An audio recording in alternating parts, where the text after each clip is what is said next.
ఏంట్రా అంత టెన్షన్ పడుతున్నావు నువ్వు? ఈ ఊళ్ళో ఉన్నాడు రా, ఎవడాడు? బిల్డప్ బాబాయ్ అని. ఆడు వచ్చాడంటే పెద్ద తలనొప్పరా. ఇక్కడ ఒక్కసారి కమిట్ అయితే లిమిటే లేదు. వచ్చేసాడు రాడు, వచ్చేసాడు రాడు, వచ్చేసాడు రాడు. నాగరాజు గారు వేసుకోండి. బిగ్ బాస్ 8 నాకన్నీ అన్లిమిటెడ్ గా కావాలి.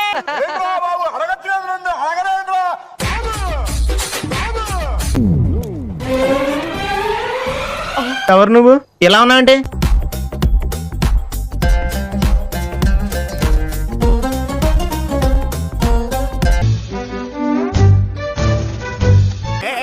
రిచ్ పీపుల్ ప్రైవసీ లేదా? చాలు ఇంకో ఏంటి మమ్మీ ఎవడీడు? ఇంకా ఏం కావాలి? ఏకాంతం కావాలి. ఏం కలిసి మాట మాట్లాడుతున్నావు కాక? అయినా మా వాడికి ఇంత దరిద్ర పొట్టు తాడుతూ వస్తున్నాయేంటి? అయితే తీసుకో. నా చెయ్యి